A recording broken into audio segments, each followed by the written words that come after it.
성탄맞이 특별새벽 기도회 세 번째 날입니다. 오늘 주신 주의 말씀을 함께 보시겠습니다. 누가복음 19장 9절에서 10절까지의 말씀이 되겠습니다.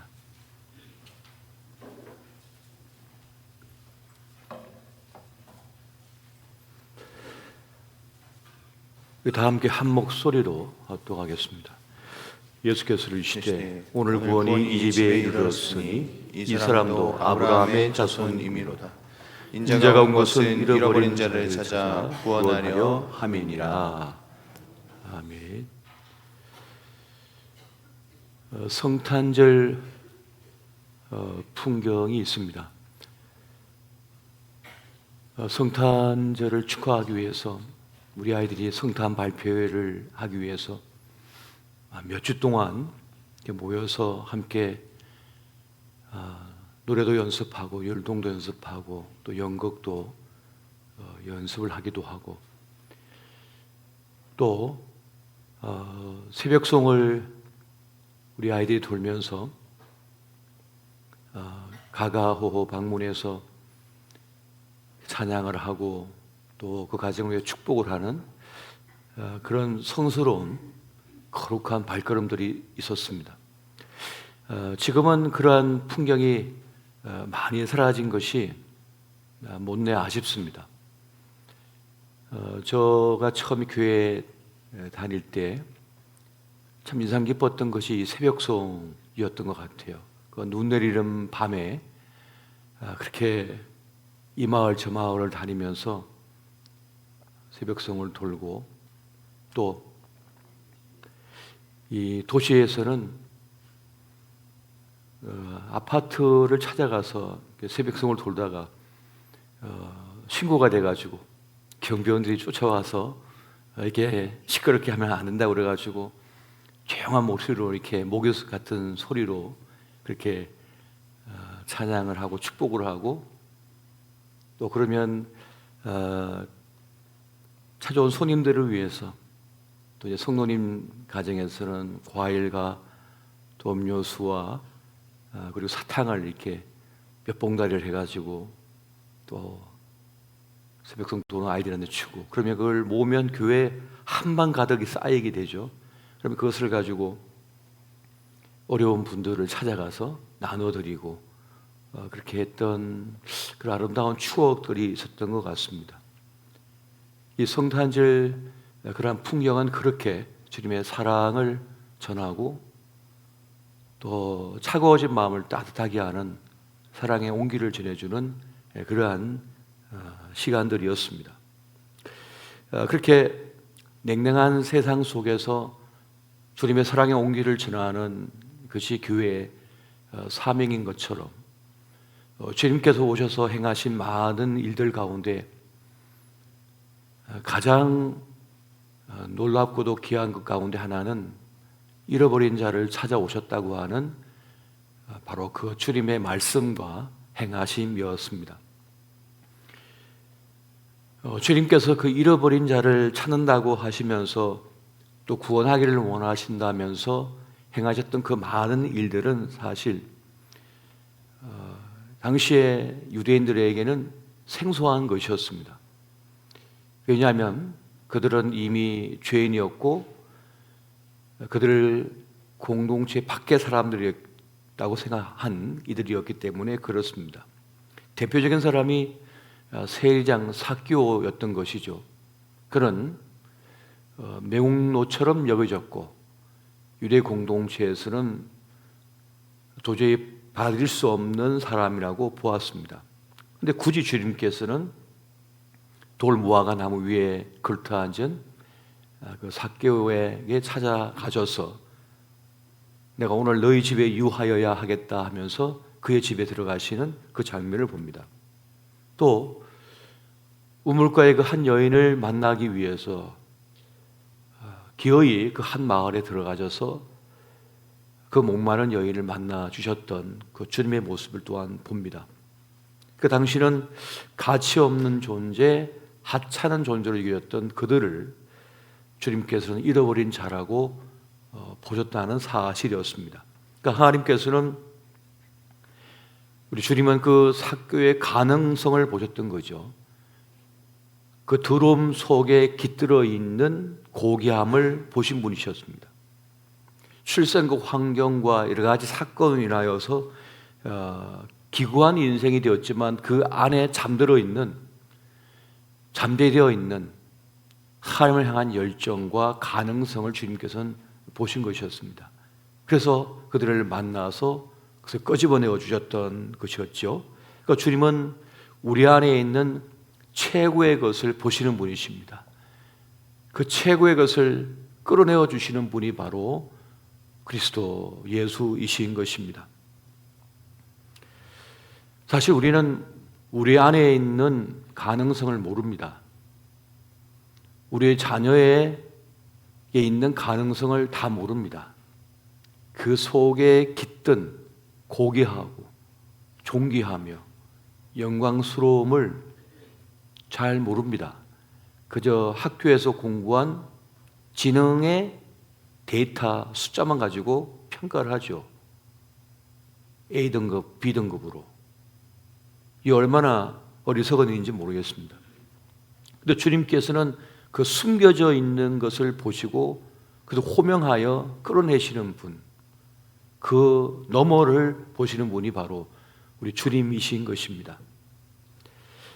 그런데 우리는 무엇이 숨겨져 있는지도 모른 채 그저 남들이 입혀준 옷, 남들이 알려준 것만 전부인 줄 알고 그 모양에 맞춰서 살아가다가 그냥 인생을 끝내버립니다. 그냥 그렇게 끝나버리는 거예요. 그러니 하나님께서 보실 때는 얼마나 어이없는 일일까요? 진귀한 보석인데, 진주인데 진흙에 좀 쌓였다고 해서 그냥 버려버리는 겁니다. 쓰레기통에다가. 이 얼마나 참으로 안타까운 일인지 모르겠습니다.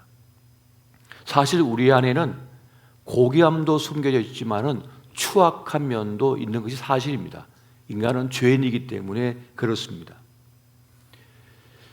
그 사람이 어떤 사람인지는 열매로 알리라라고 했던 주님의 말씀처럼 그가 어떤 행동과 말을 하는지를 보면 그 사람이 어떤 사람인지를 알 수가 있습니다. 친구가 위기에 처했을 때 그의 손을 끌어서 당겨 끄집어내어 주느냐, 그냥 톡 밀어서 그냥 그대로 가게 하느냐, 못 본 채 하느냐.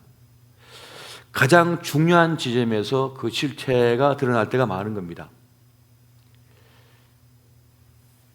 더 이상 얻을 것이 없을 때, 혹은 나에게 큰 힘이 주어졌을 때, 또 내가 큰 위기에 처했을 때 내가 어떤 사람인지가 드러나는 겁니다. 그것이 들어가는 것이에요. 그런데 주님께서는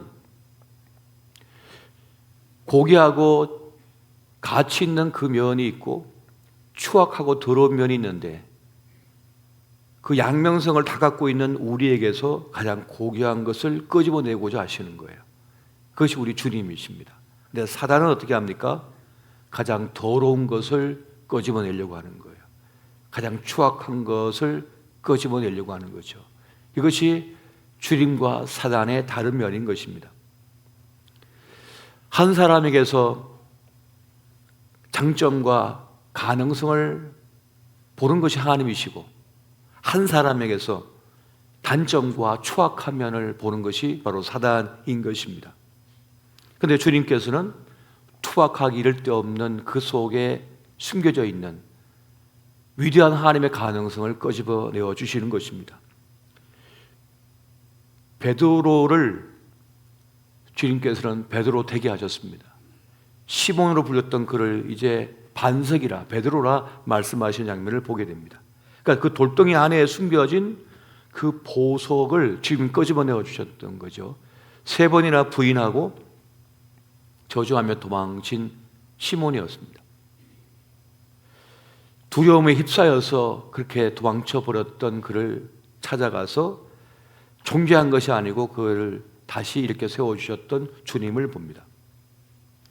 그러니까 초대교회 위대한 역사를 이루어내었던 그 시몬 베드로의 가능성을 주님께서는 보셨고 그것을 사용하신 것이죠. 그런데 은 30냥의 주님을 팔아버린 가룟 유다에 대해서는 주님께서 말씀하시기를 차라리 그가 나지 않았으면 좋았겠다라고 말씀을 하셨습니다. 가룟 유다의 배신은 사실 우리 주님을 가장 고통스럽게 하고 아프게 했습니다. 가룟 유다는 머리가 비상하고 계산이 빠른 사람이었던 것이죠. 그는 자신의 이익을 자기 인생의 가장 좋은 가치로 여겼습니다. 그래서 마리아가 향유옥합을 깨트릴 때 비난했어요. 그리고 이제 주님께서 십자가의 길 그 목전에 앞두셨을 때 가장 취약해진 그 자리에서 주님을 팔아서 자기의 이익을 챙겼던 겁니다.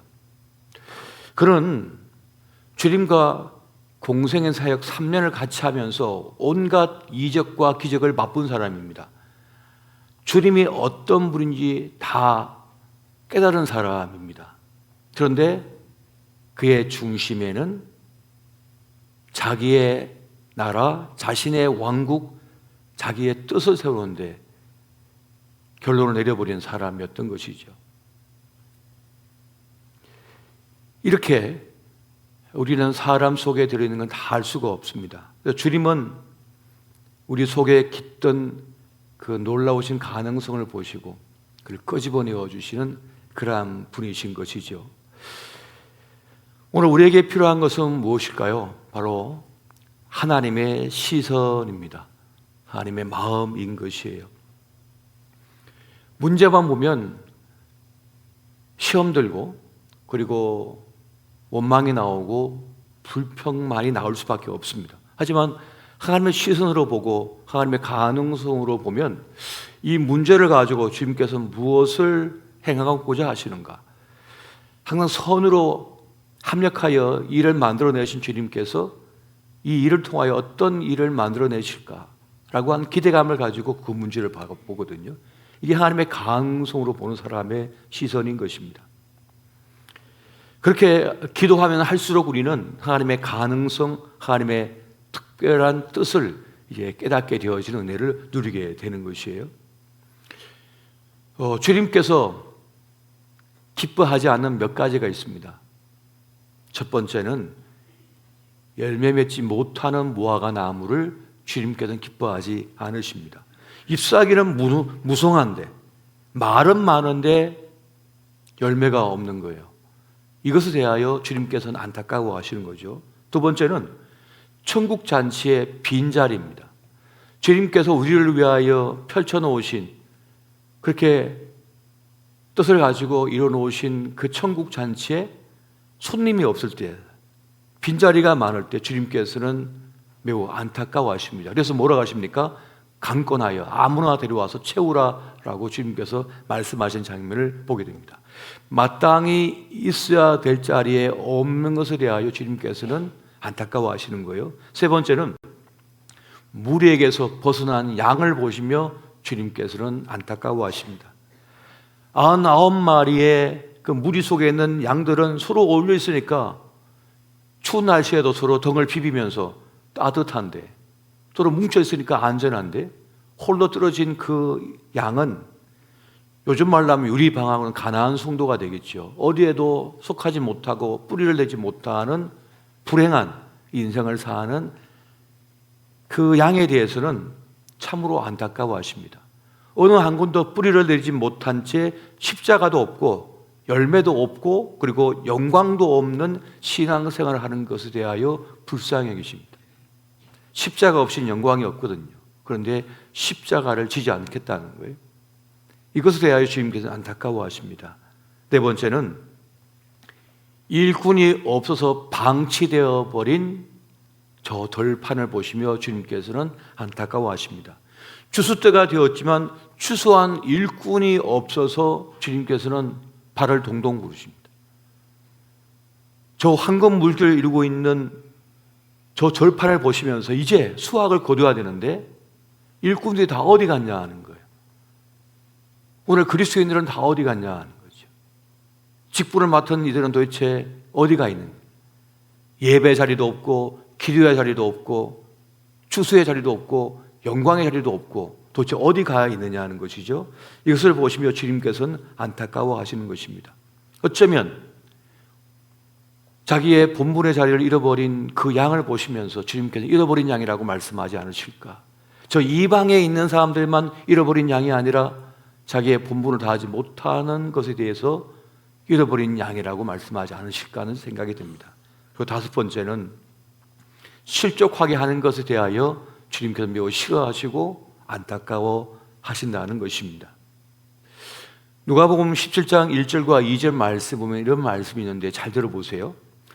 예수께서 제 아들에게 이르시되 실족하게 하는 것이 없을 수는 없으나 그렇게 하는 자에게는 화로다. 그가 이 작은 자 중에 하나를 실족하게 할진대 차라리 연자 맷돌이 그 목에 매어 바다에 던져지는 것이 나으니라. 매우 엄중한 말씀입니다. 그전 세상을 살아가다 보면 내가 의도하든지 의도하지 않았든지 누구에게 상처를 주고 아픔을 줄 수가 있습니다. 시험 들게 할 수가 있는 거예요. 그런데 그 상처는 오해가 풀렸어도 쉽사리 치유가 되지 않습니다.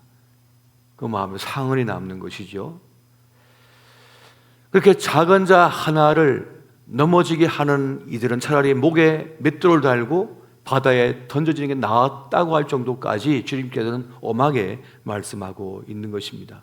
혹 우리가 자꾸만 누군가를 시험 들게 하여서 하나님께로부터 멀어지게 하거나 그의 믿음을 잃게 한다면 그것은 잃어버린 한 사람 한 사람을 찾으러 오신 그 주님의 일에 도리어 반대자가 되고 대적자가 될 수 있다는 이 엄중한 사실을 알고 우리는 누군가를 대할 때도 함부로 말을 하거나 함부로 누구를 비판하거나 함부로 누군가를 적개심을 가지고 공격하는 것은 옳지 않다는 사실입니다. 그 문제를 가지고 주님 앞에 내어놓고 이것을 어떻게 해야 하는 것이 항상 물어올 때 주님께서는 우리에게 가장 지혜로운 지혜를 허락해 주셔서 나도 살리고 그도 살리고 우리 모두를 살리는 그런 역사를 이루어낼 수가 있다는 사실입니다. 오늘 저는 우리 모두가 주 오심의 그 의미와 뜻을 알고 그 주님의 손과 발이 되는 그런 교회가 되었으면 좋겠습니다. 어제 인도에 사역한 김광배 선교사님이 잠시 한국에 들어오셔서 찾아오셔가지고 같이 식사도 하고 또 대화를 나누면서 우리 선교사님을 섬겨드렸는데요. 코로나 3년 동안에 인도에서는 참 많은 사건들이 있었습니다. 목숨이 왔다 갔다 하는 그러한 전쟁터와 같은 선교지의 사건들이 있었다고 이제 들려주셨습니다. 그렇게 자기 목숨을 걸고 생사가 오고 가는 그런 가운데 복음을 전하여 그 인도의 주관 영혼들을 지금 앞에 인도하는 그런 영적 전쟁하고 있는 그런 분들이 계신데 우리 속에 있는 연약함 때문에 서로를 힘들게 하면서 도리어 하나님의 교회가 주의 위대한 그 역사를 향하여 달려가기도 아까운 시간에 누군가를 시험 들게 하고 누구를 힘들게 해가지고 하나님의 크신 뜻을 이루지 못하게 한다면 이 얼마나 허무하고 어이없는 일인가 하는 생각을 가졌습니다. 우리가 행해야 할 것은 분명합니다. 나를 따라오너라 말씀하신 그 주님의 뜻을 쫓아서 그냥 따라가기만 해도 되는 겁니다. 그냥 따라가기만 해도 그 가는 가운데 하나님의 영광을 맛보게 되는 거예요. 위대한 역사를 경험하게 되는 거예요. 오늘 저와 여러분이 굳이 인간의 몸을 입고 이 땅에 오셔서 굳이 십자가를 지시고 굳이 죽으신 그 주님의 뜻을 쫓아서 우리도 굳이 세상에 많은 길이 있지만은 기어이 주님을 선택하고 주의 뜻을 쫓아 나가는 그러한 다시 용맹스러운 결기를 가진 믿음의 사람이 되었으면 좋겠습니다. 이것저것 돌아보지 마시고 그냥 주님 쫓아서 가는 것입니다. 어차피 우리의 인생의 시간은 길지도 않은데 오늘 주님의 뜻을 위하여 나아가는 저와 여러분 되시기를 예수 이름으로 축원드립니다.